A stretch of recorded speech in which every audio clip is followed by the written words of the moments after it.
Mon étoile préférée, c'est le Soleil. Voilà, on va quand même pas être ingrat.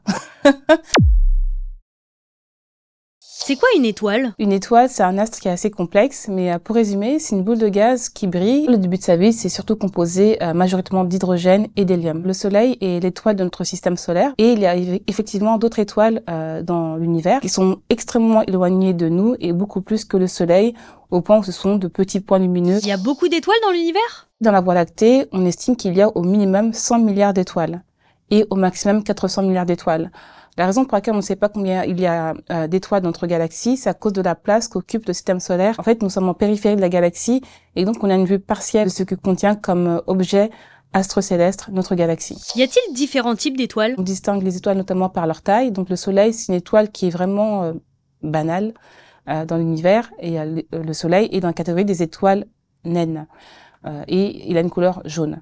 On a aussi ce qu'on appelle des étoiles ratées, c'est-à-dire qu'elles n'ont pas réussi à cumuler suffisamment de masse pour entamer en leur sein des réactions qui transforment l'hydrogène en hélium, et c'est ce qu'on appelle les naines brunes. On a aussi les naines rouges, et après on a ce qu'on appelle des étoiles beaucoup plus massives, les géantes et les supergéantes. D'où viennent les constellations? Il y a des peuples de par le monde qui, en observant le ciel, ont cru reconnaître des formes. Donc ils ont pris des étoiles et on les ont rassemblées ensemble et on fait d'elles des constellations. Et à un moment donné, en fait, dans les années 1900, quand les astronomes professionnels ont commencé à collaborer ensemble, eh bien, ils se sont dit, il faut qu'on ait tous la même cartographie du ciel. Et pour ça, ils ont travaillé sur une reformulation des constellations et ont divisé le ciel en 88 régions. Et donc, on a aujourd'hui 88 constellations. Est-ce qu'on voit les mêmes étoiles partout sur Terre? La Terre tourne sur elle-même et la Terre tourne autour du Soleil. Et donc, en consultant une carte du ciel, vous verrez que certaines étoiles sont visibles à certaines périodes de l'année, d'autres sont tout le temps visibles dans le ciel, et d'autres ne seront invisibles si on reste d'un côté de l'hémisphère de la planète. Il y a par exemple l'étoile polaire, donc qui est visible toute l'année depuis l'hémisphère nord, et elle n'est pas visible depuis l'hémisphère sud.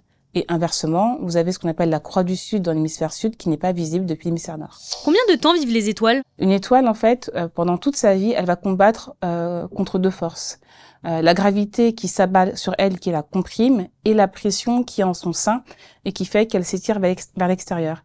Et ces deux forces vont s'équilibrer pendant la vie stable d'une étoile qu'on appelle la séquence principale. Et c'est notamment grâce à la transformation de l'hydrogène en hélium que l'étoile va pouvoir se maintenir dans un état d'équilibre relatif. Une étoile sera d'autant plus massive qu'elle consommera beaucoup plus rapidement ses réserves d'hydrogène et donc son carburant. Et elle aura donc une durée de vie beaucoup plus courte qu'une étoile qui est moins massive, qui met plus de temps à transformer son hydrogène en hélium. Et c'est pour ça qu'on a des étoiles très massives qui vont avoir des durées de vie de l'ordre de quelques millions d'années, tandis que le Soleil, notre étoile, c'est ce qu'on appelle une naine jaune, va avoir une vie de l'ordre de 10 milliards d'années. Que va devenir le Soleil à sa mort? Quand le Soleil aura terminé ses réserves en carburant d'hydrogène, eh bien, il va commencer à gonfler. Et comme il gonfle, comme son volume va augmenter, il va se refroidir et prendre une couleur rouge. Le Soleil deviendra alors ce qu'on appelle une géante rouge. Et le Soleil aura tellement pris en volume qu'il va même englober autour de lui Mercure, Vénus et la Terre. En tout cas, c'est ce que disent les schémas où on simule ce que va devenir le Soleil dans quelques milliards d'années. C'est quoi une étoile filante? Ce qu'on appelle étoile filante n'a aucun lien avec une étoile. En fait, c'est un météorite donc qui touche l'atmosphère d'une planète et qui a provoqué un phénomène lumineux qui sera visible dans le ciel. On peut acheter des étoiles? Payer pour qu'une étoile porte votre nom, ça n'a aucune reconnaissance internationale. Ce sera à vous et un bout de papier que je peux vous imprimer également si vous faites un don à mon association. La seule entité au monde qui peut donner des noms aux astres, c'est l'Union astronomique internationale. C'est la plus grande association non gouvernementale au monde qui rassemble des astronomes professionnels.